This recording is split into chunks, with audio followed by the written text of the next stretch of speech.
शास्त्रों में वर्जित है एक ही गोत्र में विवाह। जानिए कारण, कहीं आप यह भूल तो नहीं कर रहे हैं। हिंदू धर्म में विवाह को अत्यंत पवित्र संस्कार माना गया है। इसी कारण विवाह से पूर्व कुंडली मिलान की परंपरा प्रचलित है।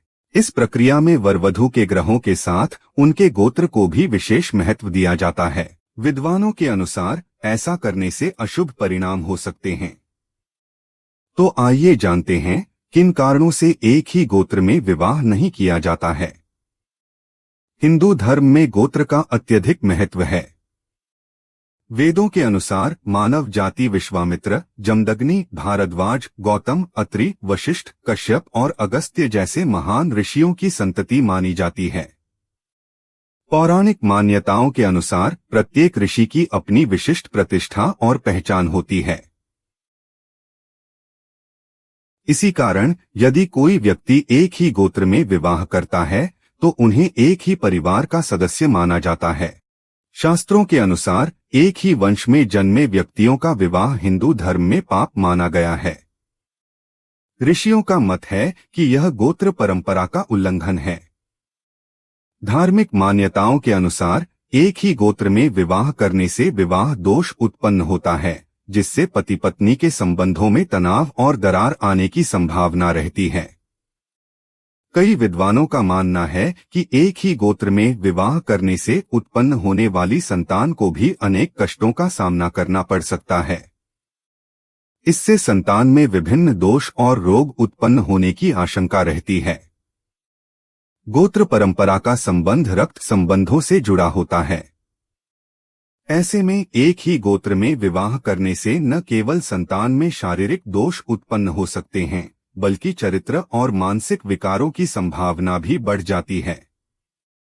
एक ही गोत्र के अंतर्गत कई अलग अलग कुल हो सकते हैं। इसलिए विभिन्न समुदायों की अपनी अपनी परंपराएं होती हैं। कहीं 4 गोत्रों से विवाह टालने का नियम है, तो कुछ वंशों में 3 गोत्र टालने की परंपरा होती है। इससे विवाह में किसी प्रकार का दोष उत्पन्न नहीं होता। परंपराओं के अनुसार पहला गोत्र स्वयं का माना जाता है, दूसरा मां का और तीसरा दादी का। कुछ लोग नानी के गोत्र का भी पालन करते हैं। वैदिक संस्कृति के अनुसार एक ही गोत्र में विवाह करना निषिद्ध है, क्योंकि समान गोत्र के कारण स्त्री और पुरुष को भाई बहन के समान माना जाता है। जानकारों के मुताबिक एक ही गोत्र में शादी करने से होने वाले बच्चों की विचारधारा में भी नयापन नहीं होता है। इसमें पूर्वजों की झलक देखने को मिलती है। हिंदू धर्म में कुछ गोत्रों में शादी करना मना है। शादी के समय 3 गोत्र छोड़े जाते हैं, अर्थात आप उन गोत्रों में शादी नहीं कर सकते।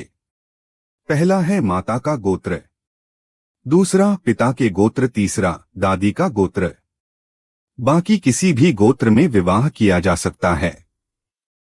क्या है वैज्ञानिक कारण? अगर वैज्ञानिक शोधों की माने तो आनुवंशिक बेमेल और संकर डीएनए संयोजनों के कारण रक्त संबंधियों के बीच विवाह करने से संतान पैदा करने में समस्याएं हो सकती हैं। ऐसा माना जाता है कि इस तरह की संतान को कई स्वास्थ्य समस्याएं हो सकती हैं। हमारी कहानी कैसी रही, इस पर अपनी राय दीजिए।